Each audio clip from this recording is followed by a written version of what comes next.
los está bastante acribillando el terrateniente, porque no hallamos dónde trabajar, y por eso lo hacemos nosotros aquí, venir a laborar la tierra, porque conocemos que es únicamente de nosotros.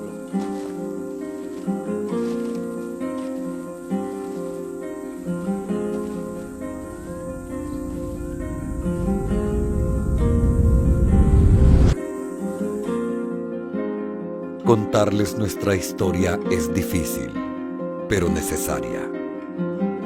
Como dijo aquel campesino, somos la tierra y el barro, la hoja seca y verde, la lucha y los muertos. Y hoy somos recordados.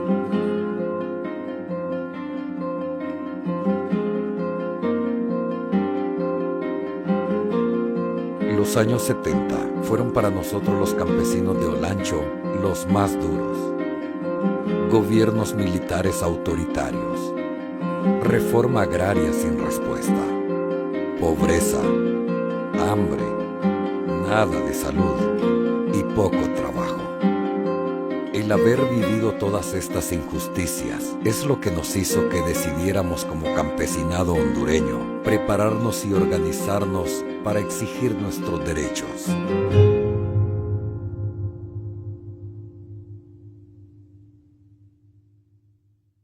La posesión de la propiedad de la tierra siempre ha sido el principal activo para generar riqueza.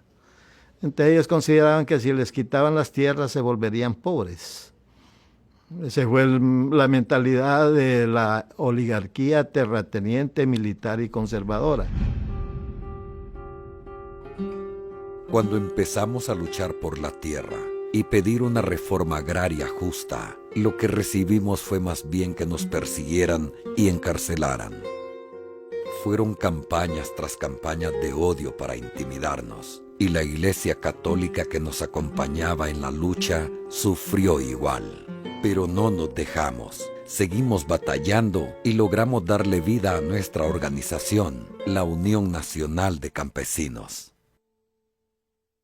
Nace la Central General de Trabajadores CGT y organiza su federación en el campo, la Unión Nacional de Campesinos, con el acompañamiento, como le digo, de la Iglesia Católica y de los principales dirigentes de las agencias sociales de la Iglesia. Iniciamos un compromiso a partir de la presión de los campesinos para que luchara por la reforma de la tenencia de la tierra. En ese momento, como movimiento campesino, éramos fuertes. Estábamos organizados a nivel nacional. Nuestros objetivos eran más claros con el pasar de los años. No teníamos miedo y decidimos que daríamos la vida si era necesario. Además, teníamos a Dios de nuestro lado. La Iglesia Católica decide predicar su fe a partir de un compromiso con los más pobres. Los campesinos han descubierto la necesidad de organizarse para realizar mejor sus actividades. Y lo que hace la Iglesia es varios programas de lo que llamó la promoción humana integral, que consistía en alfabetizar campesinos a través de Radio Suyapa, organizaba cooperativas de ahorro y crédito, difundía el Evangelio a través de la celebración de la Palabra de Dios, promovía movimientos eclesiales de base como cursillos de cristiandad, pastoral juvenil, organización de mujeres y el progreso de los pueblos. Ustedes, los campesinos, son personas inteligentes y capaces de aprender muchas cosas y de cultivar la tierra. A partir de ese momento, el Centro Santa Clara se convierte en lo que se llama la sede de todas las operaciones del movimiento social cristiano en Olancho. Entonces los terratenientes y los militares consideraron que ese era el nido de la formación de unas nuevas ideas y de nuevas acciones que iban en contra de sus intereses. Y le etiquetaron el apellido de que ese centro era de los comunistas. Algunos sacerdotes eran mal vistos porque nos daban ese tipo de capacitaciones para que aprendiéramos para la reforma agraria, también que aprendiéramos sobre normas parlamentarias, que aprendiéramos sobre planes de negocio, sobre administración, sobre manejo de tiendas de consumo, etcétera, etcétera. Porque nosotros luchábamos no solo por la tierra, luchábamos también por la educación, luchábamos también por la salud. Entonces luchar por el bien común es luchar por el desarrollo de los pueblos, ¿verdad? Pero luchar por el bien común decían que éramos comunistas, decían que esto ya era demasiado, que saber qué levantamiento se iba a hacer y qué guerra se iba a hacer, cuál guerra, si la guerra que teníamos era la guerra del hambre, ¿verdad? Muy buenas tardes tengan ustedes. Como decíamos en la última clase de ayer, para que tú como campesino puedas mejorar tu vida, puedes hacerlo a través de tus propios esfuerzos, pero preparándote cada día más y más.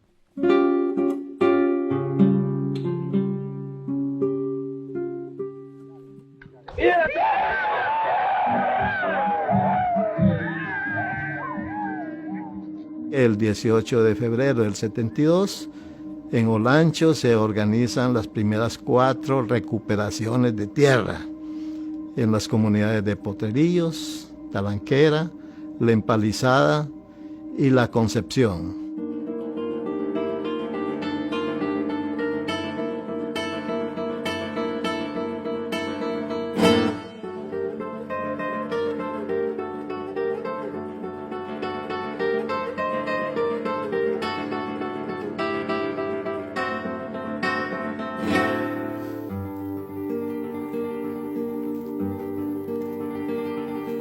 Si bien recuerdo, fue el 16 de febrero de 1972 que 70 familias ocupamos varios terrenos en la aldea de La Talanquera. Los campesinos le demostramos al Instituto Nacional Agrario que esas tierras eran nuestras y que no eran privadas como alegaba don Chema, el supuesto dueño.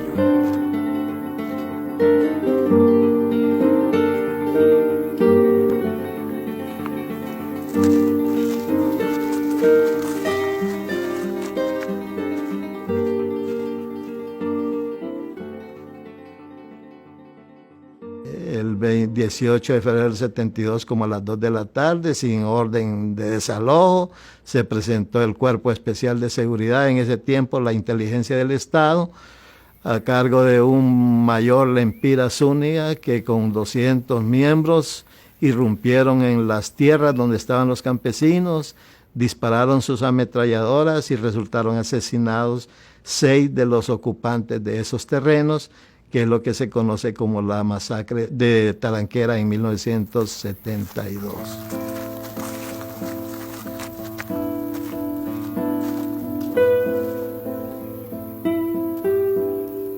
Nosotros estábamos metidos todos aquí.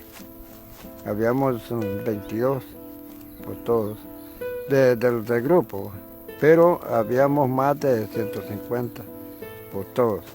Nosotros la decisión fue así porque nosotros no teníamos tierras donde trabajar. Trabajábamos en el dueño de estas tierras. Y él era una persona que no le gustaba darle a nadie. Entonces la decisión se tomó formarlos en grupo para tomarlos estas tierras de aquí. Entonces los tomamos estas tierras. Y allí fue cuando él decidió buscar la policía y los militares del batallón. Nosotros no decidimos recuperar esos terrenos así por así. Lo hicimos por lo legal. Incluso pedimos hablar con don Chema para llegar a un acuerdo, pero este no quiso escuchar. 2 días después, un 18 de febrero a las 2 de la tarde, la decisión estaba tomada. Esa era la decisión de él matarlos, porque allí no los decía que éramos de aquí, porque los mismos militares cuando se metieron no los decían que éramos de aquí, sino que éramos salvadoreños. Fuera salvadoreño, fuera salvadoreño. Los desarmaron a todos, nos quitaron los machetes, quedamos sin nada, y tomaron la decisión de ponerlos a todos en aquel alto de allá. De ahí los dijeron de que saliéramos todos. Ya salimos, entonces cuando él les dijo que le hiciera fuego con ellos.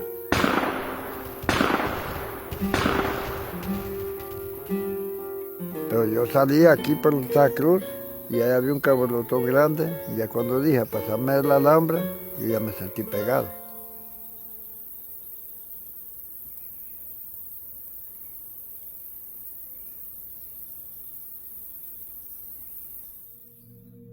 Ese mismo día, ya oscuro, fue el diácono Luis Henao quien recogió los cuerpos tirados y baleados de los compañeros para llevarlos a Juticalpa. Ni los periódicos, ni en la radio dijeron algo. Todo salió a la luz hasta unos días después, pero recién la masacre, hubo un silencio total. El viejo vino ya después en la otra recuperación, porque se hizo la primera y se hizo la segunda. Y en la segunda ya no pudo sacarlo.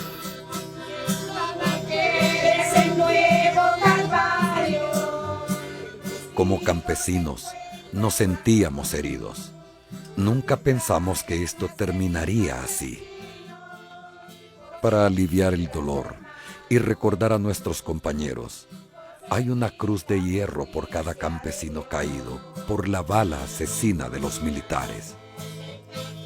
El dolor sigue latente, pero al final, como campesinos de las comunidades de La Talanquera, Potrerillos, La Concepción y La Empalizada, nos otorgarían nuestros títulos de tierra. La lucha no había sido en vano. A luchar por nuestra libertad. Es así como el 4 de diciembre del 72, Osvaldo López Arellano le da el golpe de Estado a Ramón Ernesto Cruz y vuelve nuevamente a anunciar que viene una reforma que satisfaga los intereses del campesinado y emite el decreto ley número 8 que legalizaba las ocupaciones de tierra que habían ocurrido durante todo ese periodo. Queridos campesinos, nuestra lección del día de hoy finalizó, pero les invitamos muy cordialmente para la próxima clase, el jueves venidero, a la misma hora. Muy buenas tardes tengan todos ustedes.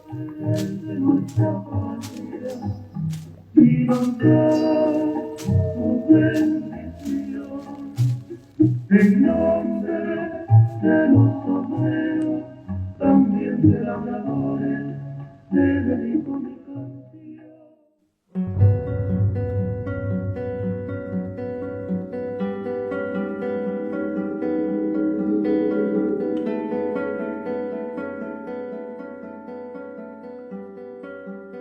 Para ese entonces, la masacre de La Talanquera solo encendió la mecha. La Unión de Campesinos y otras organizaciones amigas decidimos hacer operativos en conjunto para tomarnos las tierras en todo el país. Comenzamos en el 72 con Moncho y Osvaldo y seguimos en el 75 con Melgar, todo para exigir nuestro derecho a la tierra. Eso no le gustó para nada al gobierno y obligaron al director del INA a dejarnos por fuera en la repartición de tierras. Pero no nos quedamos de brazos cruzados y seguimos luchando. Entonces la UNC decide que hay que hacer un operativo a nivel nacional, esta vez sin el acompañamiento de las otras dos centrales campesinas, la NACH y la FECORA, y organiza el operativo Esteban Rodríguez, que consistió en la toma de las oficinas del INE en todo el país, toma de carreteras, toma de juzgados, y además ordena que el 25 de junio del 75 se realice una marcha pacífica y sin armas, saliendo de todas las cabeceras del país a las 4 de la mañana, con rumbo a Tegucigalpa para exigirle al gobierno de Melgar Castro que adjudique tierras para la reforma agraria. Se pretendía que nos juntáramos 50.000 personas frente al Congreso Nacional o en los bajos del Congreso Nacional para exigir reforma agraria. Saldríamos unas 50.000 personas de todo el país y solo en Olancho éramos más de 5,000 campesinos reunidos en el centro Santa Clara, listos para marchar rumbo a Tegucigalpa.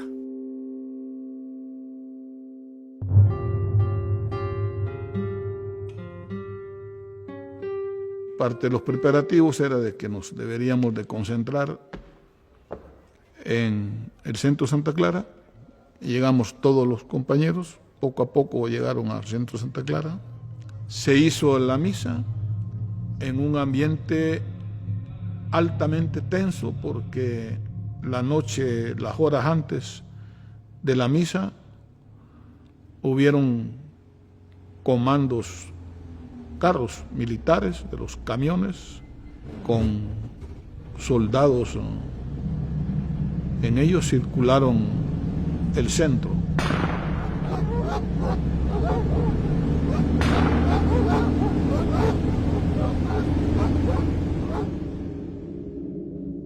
Y la decisión siempre se mantuvo de que deberíamos de salir en la marcha a Tegucigalpa.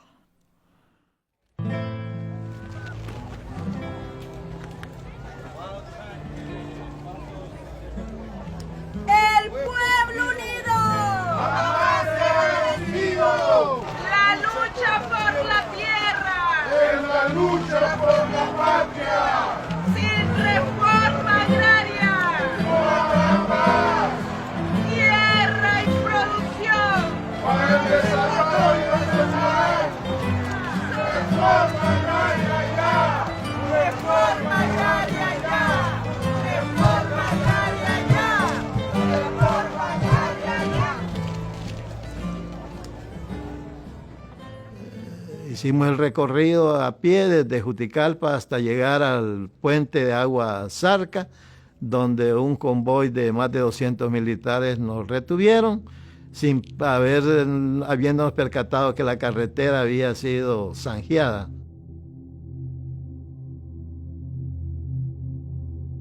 Oí, recuerdo, unas detonaciones. No sé si eran granadas o eran tiros, pero inmediatamente a las detonaciones vino la información de que el puente estaba dinamitado y que no podíamos continuar el paso.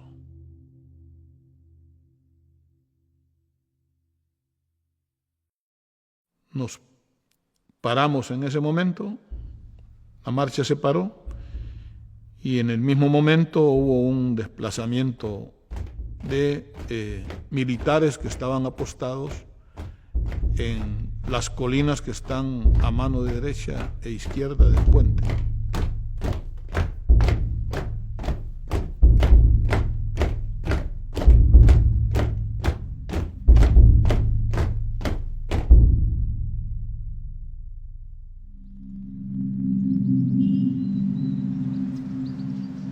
Se metieron ya con los rifles de bala en boca y el que iban encontrando lo iban matando. Para nosotros, todo esto fue planificado. Siempre pensamos que los ganaderos, militares, empresarios y algunos profesores tuvieron mucho que ver en cómo sería el asalto al centro Santa Clara. Esa mañana, los hipotes de las escuelas Miguel Morazán y Manuel Bonilla fueron engañados por el supervisor departamental de educación, Guillermo Ayes Mejía, diciéndoles que irían desfilando con bandera izada al centro Santa Clara para ir a jugar pelota. Una vez frente al portón, Ayes entró usando la fuerza y sacó su pistola. Los niños entraron pensando que esto era normal y empezaron a jugar hasta que se oyeron los disparos. Por el otro portón, varios agentes infiltrados en la marcha escolar, vestidos de civil, del DIN, hombres del Cuerpo Especial de Seguridad, militares del 5º Batallón y reos del presidio, entraron disparando a diestra y siniestra, causando la muerte de 5 compañeros y la captura de 16. Cuando terminó la balacera, pusieron en fila a todos los capturados, y uno de ellos era mi buen amigo Huelches, que presenció todo y me contó. Nos quitaron la ropa dejándonos solo en calzoncillos y camiseta. Pero se puso peor cuando el sargento Artica se dio cuenta que su hermano había muerto en la balacera. Empezó a preguntar como loco quién había sido el culpable, y fue ahí cuando uno de los reos apuntó con su dedo a Alejandro Figueroa, acusándolo de haberlo hecho. Cuando nos bajaron ahí, estaba el sargento Artica y estaba el mayor Chinchilla ahí. Entonces uno de los reos le dijo: sargento, le dice, este es el que mató a su hermano. Entonces el sargento, que andaba su pistola 45 aquí, agarró la 45 y le rompió la cabeza de un golpe. Y empezó a sangrar don Alejandro Figueroa. Solo se retiró como 2 metros delante de todos nosotros que estábamos ahí y empezó a dispararle con la 45.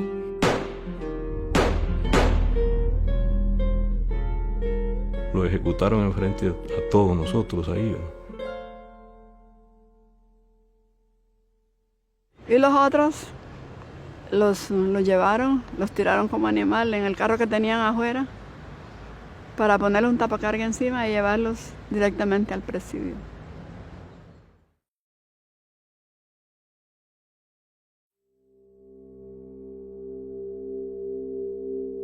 Algunos de los niños de estas escuelas aún recuerdan lo que pasó. No sabían que serían engañados y esa mañana salieron de sus casas sin saber que las balas les rozarían las cabezas. La escuela de mi casa todavía está en la misma parte, a 2 cuadras. Mi mamá me preparó el desayuno, me fui para la escuela y ahí nos dijeron que teníamos que ir a un lugar, ¿verdad? Que había una actividad. Apenas tenía 8 años. Nos fuimos, recuerdo todos los alumnos de la escuela Manuel Bonilla. En esa época la escuela Miguel Morazán solo era de niñas, y entonces también las alumnas de la escuela Miguel Morazán. Partimos para el centro, Santa Clara se llama, y yo miré a una persona que sacó un arma, un director de una de las escuelas, y entró al edificio. Ahí ya me dio miedo y escuché unos disparos. Cuando escuchamos los disparos, las profesoras de nuestros grados nos llevaron atrás de los ladrillos donde estábamos y empezó disparo, gritos de personas, y luego una de nuestras profesoras se echó a llorar. No recuerdo el tiempo que pasó de cuando se escuchaban los disparos y los gritos. Se estacionó un Ford verde grande, salieron unas personas corriendo y luego de adentro miré cuando traían a una persona muerta. Lo traían así a la mano y lo movieron y lo tiraron en la paila del carro y luego volvieron a entrar. No sé si era el miedo, pero nosotros sentíamos que los disparos pasaban cerca de nosotros porque se sentía, ¿verdad? Y nos tenían agachados y varios salimos corriendo. Yo di la vuelta de toda la cuadra hasta que llegué a mi casa sin parar de correr, ¿verdad? Yo me acuerdo que llegué, que no podía respirar casi, porque corriendo y corriendo hasta que llegué, ¿verdad? Ahí, esa es la parte que yo recuerdo, más o menos. Yo vi todos los alumnos de la escuela que estaban fuera de sus aulas, y entonces yo le digo, ¿qué pasa? ¿Qué pasa? No, dice, vamos a jugar básquet, dice, al edificio Santa Clara. Entonces ya nos pusieron en fila a todos los compañeros y nos dieron las pelotas. Y ya vimos que la bandera también adelante con 2 compañeros y nosotros veníamos con las pelotas, ¿va? Cuando ya veníamos por el mercado municipal, por el parque, yo vi que muchos compañeros se iban alejando, se iban quedando, incluso algunos maestros. Cuando ya veníamos por el mercado, yo ya vi que ya iban muy pocos. Cuando ya avanzamos, vi de que nos decían que veníamos aquí al edificio a jugar básquet, los portones estaban cerrados y por el portoncito chiquito vi que salió una gente disparando. Yo me azoré porque mi mamá aquí trabajaba. Yo lo primero que dije, mi mamá me la matan. Nosotros fuimos a trabajar como cualquier persona, cualquier día pues. Entonces Y al ratito ya, pao, pao, arriba, abajo. Ay, Dios mío. Se hizo un tiroteo, pero grande. Es que fue de un solo, mire, todo de un solo de poco. Tenía un contacto, pero bien hecho, para entrar toda esa gente ahí al Santa Clara. No, los niños ya cuando vio la cosa fuerte, los profesores los fueron sacando. La bandera pisoteándola en el suelo. Y los niños fueron saliendo poco a poco, poco a poco, poco a poco. Ya cuando cerraron ahí, ya los niños ya no había. Entonces eso fue duro. Duro, duro. Y aquí ya quedó en posición de los militares.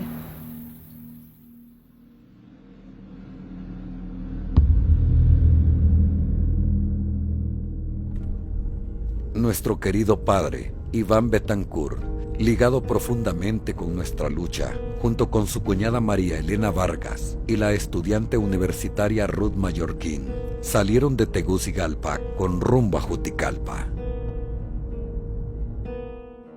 Pararon tranquilamente a tomar café en Lepaguare y pusieron gasolina en una bomba que se encontraba dentro de un aserradero llamado Pecas.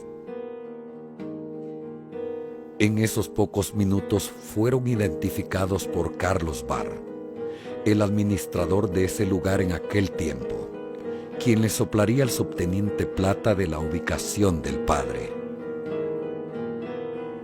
En una corta persecución por la vieja carretera a Juticalpa, los detuvieron y fueron capturados por el subteniente Benjamín Plata y otros soldados. Ya detenidos e indefensos, se los llevaron a la hacienda de los Horcones. Ahí, el padre Iván Betancourt es torturado y asesinado. Y para no dejar testigos, María Elena y Ruth fueron ejecutadas también.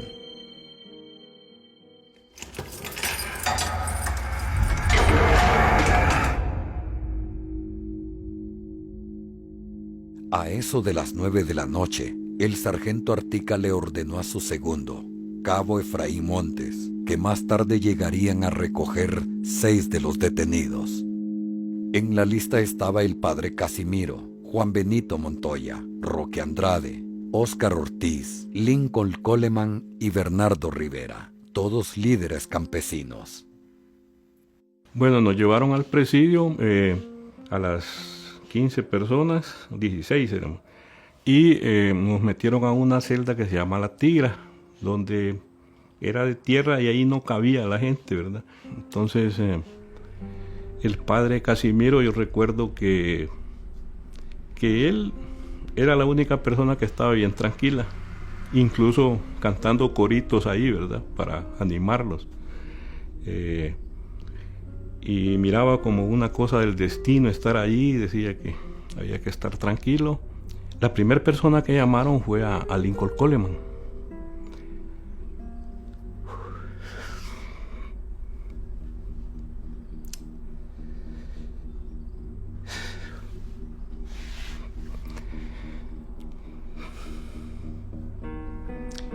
Él me había llevado allá, ¿verdad?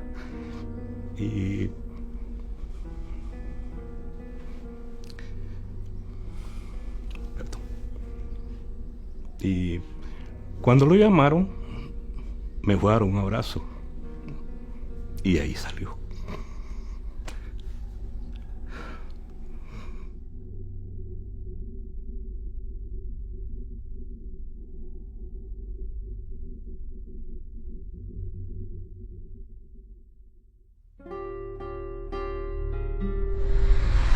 Fue entonces que a las 11 de la noche, el cabo Efraín Montes le entregaría a la gente del DIN, Enrique Erazo, a los 6 compañeros presos, quien después se los entregaría al mayor Chinchilla. Más tarde, se les uniría Mel Zelaya Ordóñez y Carlos Barr para salir en un convoy rumbo a la hacienda Los Horcones.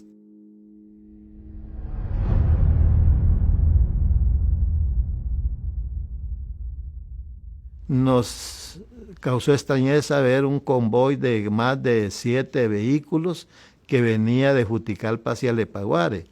Y nosotros nos preguntamos, ¿cómo van a pasar estos vehículos si está partida la carretera?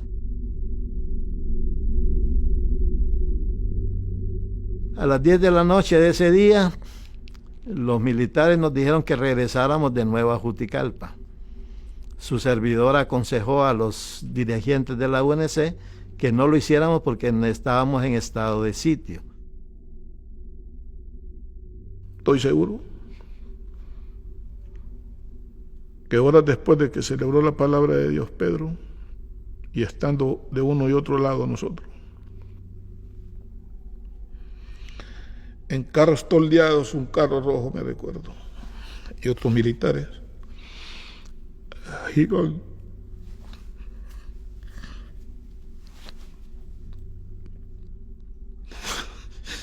y el cuerpo de los compañeros pasaron en medio de nosotros. Nadie de nosotros pudo haberse imaginado que ahí iban los compañeros.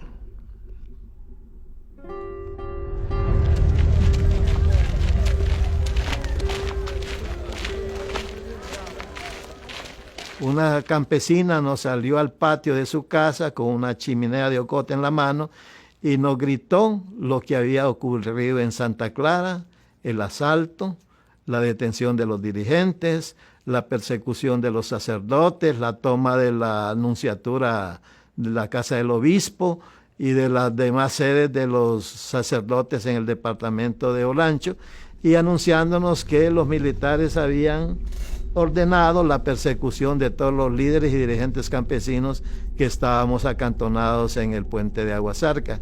En ese momento tomamos la decisión de que los secretarios generales regresaran a sus comunidades sin pasar por la ciudad de Juticalpa, y los dirigentes, entre los cuales me encontraba su servidor, nos dispersáramos en parejas a lugares que consideráramos seguros.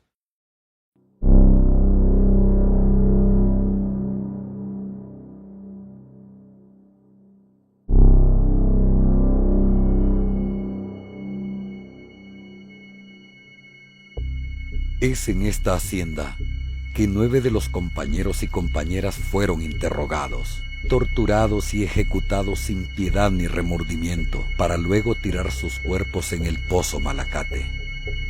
Además, como si no hubiese sido suficiente, el subteniente Plata dinamitó y rellenó el pozo con tierra y cal para no dejar rastro alguno. Solo de pensar en cómo fueron torturados y asesinados los compañeros, no tiene perdón.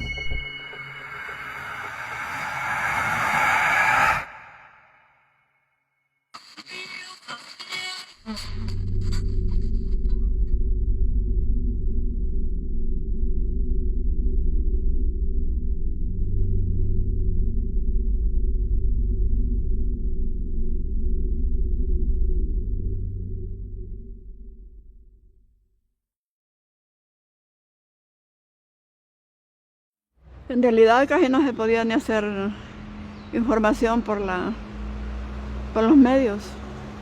Tenían que callar los medios, porque si no callaban, es capaz a ellos los fusilaban también.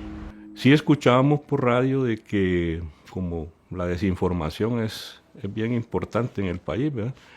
Escuchábamos que los que habían sacado en la noche no los habían ejecutado, sino que los habían visto en la montaña, pues, como guerrilleros, decía.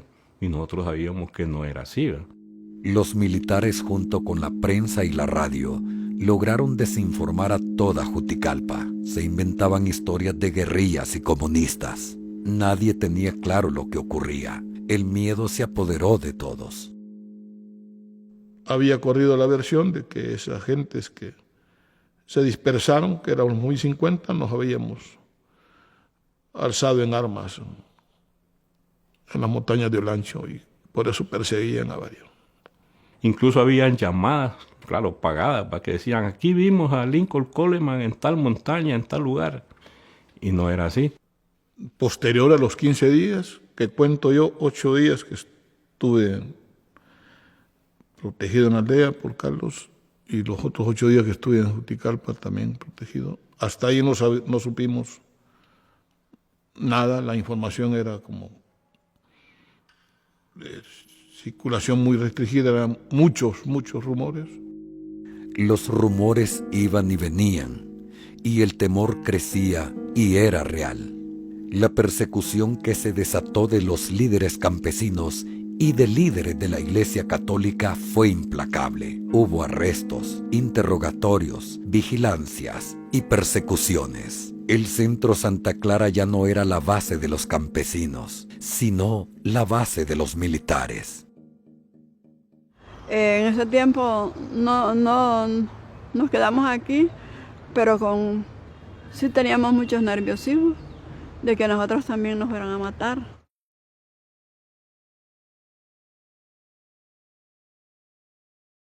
Carlos Discua, un amigo, compañero, vino de Juticalpa a buscarnos a varios para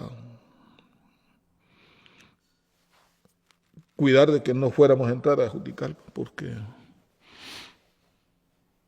varios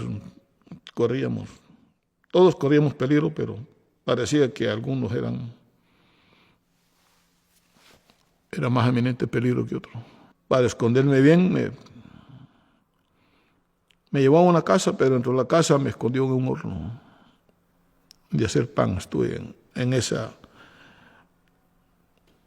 escondite 8 días. De ahí me lograron sacar por indicaciones de mi padre, disfrazado para entrar a Juticalpa. De ahí otros 8 días, de ahí para salir bajo riesgo, por supuesto, en el transporte público de madrugada hasta llegar a Tegucigalpa. Cuando se empezó a saber la verdad por denuncias y rumores de que militares y agentes del DIN estaban involucrados en una posible masacre, el gobierno no tuvo más remedio que formar una comisión de investigación a cargo de la Universidad Nacional Autónoma de Honduras.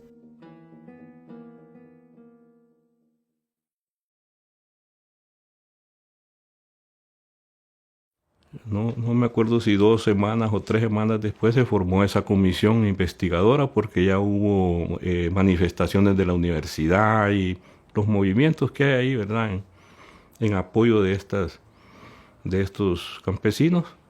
Entonces eso sirvió bastante y se formó esa comisión para ir a investigar lo que sucedía allá. Y el Consejo Superior de las Fuerzas Armadas ordenó una investigación imparcial en la cual participó la Iglesia Católica, la universidad a través de su representación estudiantil, la prensa nacional, y el resultado fue que el 18 de julio de 1975 desenterraron desde el fondo del pozo de Malacate las 9 víctimas que habían sido asesinadas.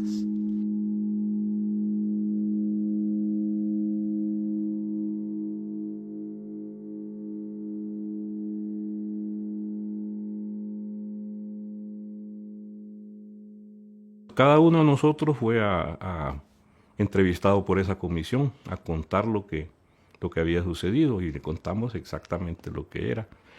Después estuvimos con ellos ahí, con estos militares que habían llegado, nos dijeron que teníamos que ir a declarar al juzgado. Entonces, pero ahí sí teníamos temor ir al juzgado, porque si hablábamos ahí no íbamos a salir, si decíamos lo que habíamos visto. Nos tuvieron 61 días presos.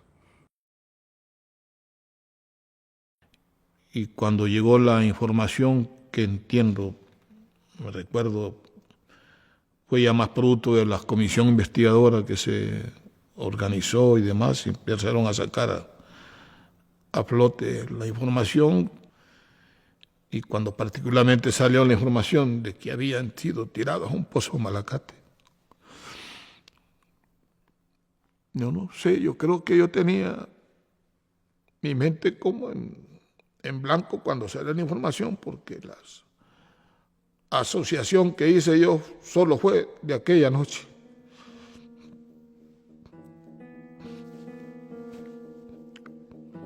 La noche que llevaban toreados los cuerpos de los compañeros.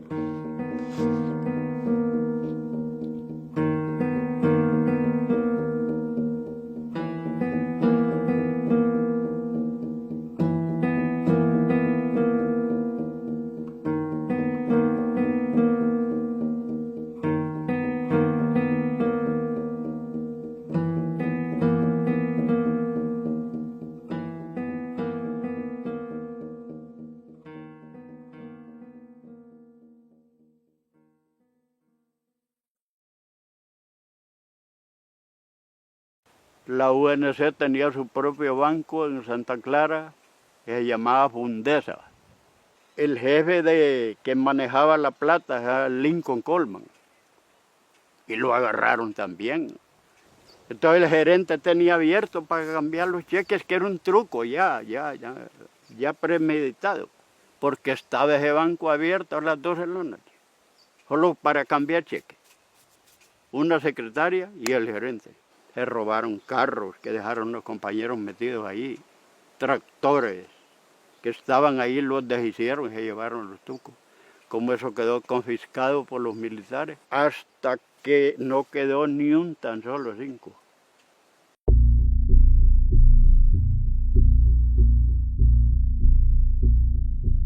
La justicia es para los descalzos, pero para los grandes no hay justicia.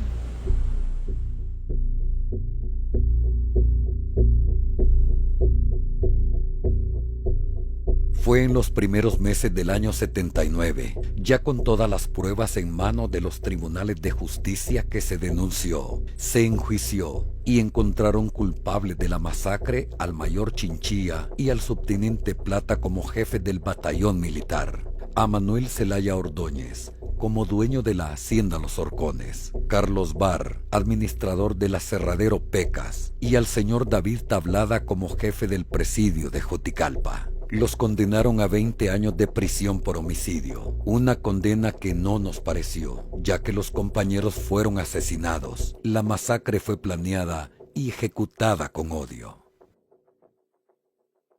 Se emitió la condena, fueron a la antigua penitenciaría central las 5 personas, y ahí se dio otro fenómeno, que fueron alojados en las celdas de lujo, que le llamaban La Mora. Pero eso fue una farsa, porque no se incriminó a todas las personas que todo mundo vio que entraron al centro Santa Clara, empezando por el director departamental de educación primaria, Guillermo Ayes Mejía, todos los ganaderos que financiaron al mayor Chinchilla en su operativo militar, que fue pública la colecta que hicieron. No se enjuició a los que ingresaron con sus vehículos a saquear los bienes y mercancías de la cooperativa de consumo Diego Limitada. Entonces buscaron chivos expiatorios, y los chivos expiatorios fueron las cabezas más visibles. El tejido era más amplio, ¿verdad? Y la confrontación era más. Tenía otros actores, otros protagonistas ahí. Lo digo así ahora, pero en aquel tiempo era identificar bien, muy bien a gente vinculada a la Asociación de Ganaderos de Olancho, los militares y toda la gente que uno bien identificaba que desaprobaba la solicitud y la petición de los campesinos.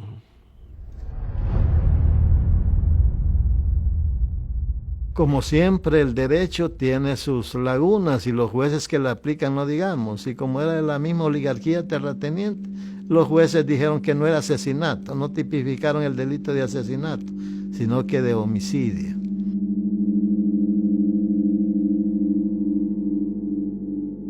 Y estuvieron pocos meses, porque la Asamblea Nacional Constituyente, que ganó el Partido Liberal y liderado por Roberto Suazo Córdoba, emitieron un decreto para perdonar.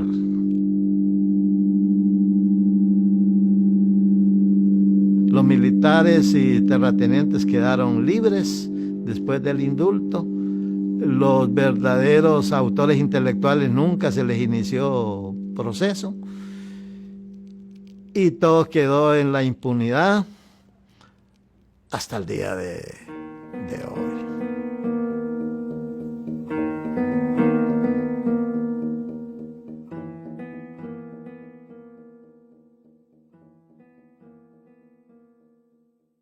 Haber sabido que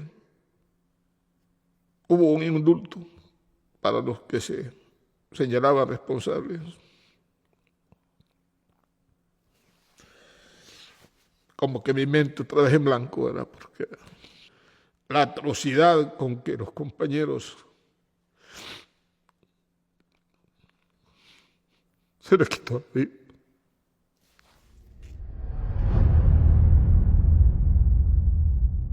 A partir del 25 de junio a las 10 de la mañana, el centro de Santa Clara fue transformado en batallón militar.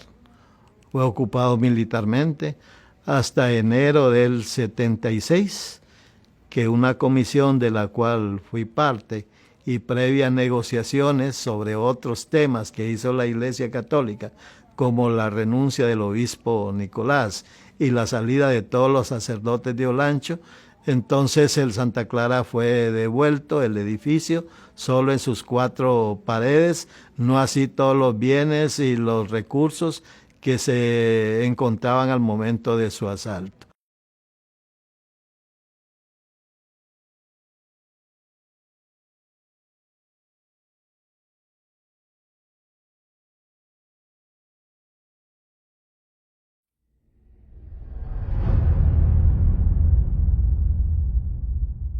La masacre indudablemente lo hicieron los ricos de Juticalpa para parar la beligerancia de la Unión Nacional de Campesinos.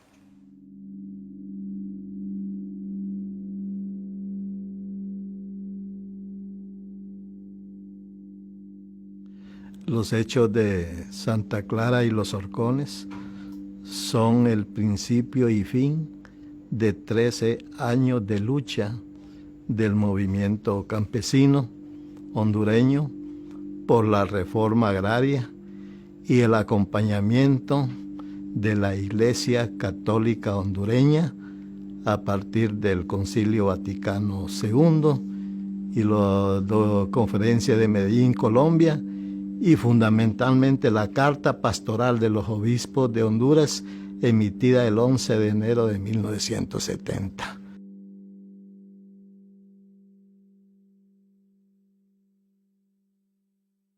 No hay visión de país, no sabemos para dónde vamos como país, no sabemos para dónde vamos como agricultura, y en un montón de cosas no sabemos para dónde vamos. Entonces, sí sabemos quién manda, sí sabemos quién se beneficia, pero no sé qué vamos a hacer con la plaga que tenemos ahorita que está destruyendo el país.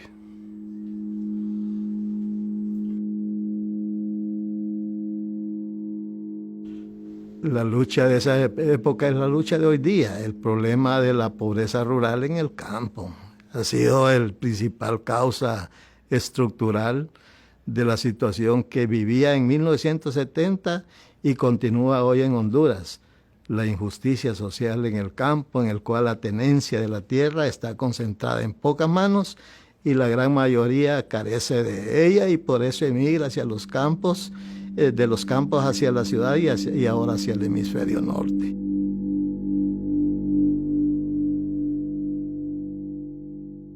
No podemos decir no sirvió para nada, o para mucho, para poco. Simplemente sirve para decir que fue justa la lucha y sigue siendo justa.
Thank you.